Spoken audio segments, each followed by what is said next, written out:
pada waktu itu menurut Quran pernah berjanji bahwa mereka yakin bahwa Allah adalah Tuhan mereka dan yang patut disembah oleh mereka. Quran menyatakannya, alastu birabbikum qalu bala wa syahidna. Yakinkah kamu, percayakah kamu bahwa aku Tuhanmu? Semua ruh manusia menyatakan bahwa saya bersaksi dan saya percaya engkau Tuhan kami. Begitu menurut Al-Quran. Badan atau fisik manusia mengalami satu proses evolusi biologis. Dari saripati tanah kemudian menjadi nutfah. Dari nutfah kemudian mengental menjadi alaqah. Dari alaqah menjadi mudghah, yaitu semacam gumpalan daging. Kemudian berubah menjadi izam, yaitu tulang-tulang yang lunak. Kemudian dibungkus oleh daging. Kemudian ditiupkan ruh itu kepada manusia, maka mereka masuk pada periode masa kehidupan yang disebut masa rahim atau arham. Mereka berada pada rahim ibu masing-masing. Atas kehendak Allah mereka lahir ke dunia, kemudian mengalami satu perjalanan hidup. Dari mulai masa kanak-kanak sampai pada satu saat mereka sampai kepada masa akil balik, yaitu ketika mereka sudah tahu ajaran, mendengar, membaca, mengetahui tentang ajaran, mereka juga sudah balik dewasa dan akalnya sehat. Pada waktu itulah manusia mendapat tugas. Tugasnya adalah sama, yaitu ibadah. Pada saat itu mereka mempunyai peran sebagai khalifah, yaitu mewakili Allah untuk menerjemahkan kehendak ilahi di bumi ini. Kepada mereka dijelaskan apa tujuan hidup, yaitu mardhatillah, mendapat ridho Allah. Kepada mereka juga dijelaskan siapa teladan hidup, yaitu Rasulullah sallallahu alaihi wasallam.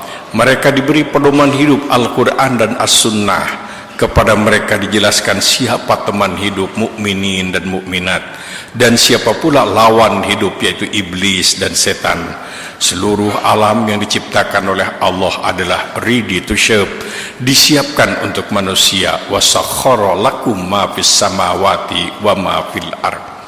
Berapa lama manusia mendapatkan masa tugas itu? Inilah yang oleh Allah dinyatakan. Manusia lahir dalam keadaan lemah, diciptakan dalam keadaan lemah, kemudian kuat. Setelah kuat, ada yang lemah lagi menjadi pikun, kemudian mereka meninggal dunia.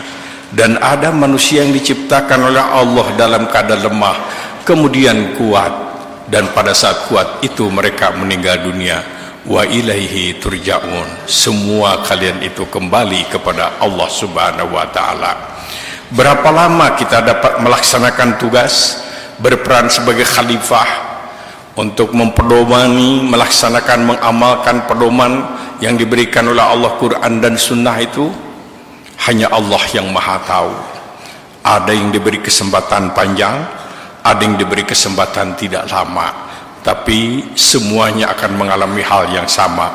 Mau atau tidak mau, siap atau tidak siap, manusia akan menghadapi pada satu saat mengakhiri masa tugas, yaitu ketika datang saatnya al-maut atau kematian.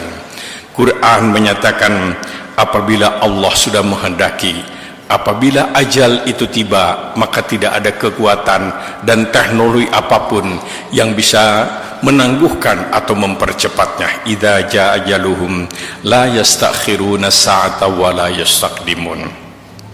Semua manusia makhluk ini akan menghadapi al-maut atau kematian. Hanya Allah yang tidak akan tidak akan diakhiri dengan kematian itu. Rasulullah sallallahu alaihi wasallam menyampaikan sejumlah pesan, antara lain 3 pesan pentingnya berkaitan dengan akhir masa kehidupan itu, yaitu al-maut.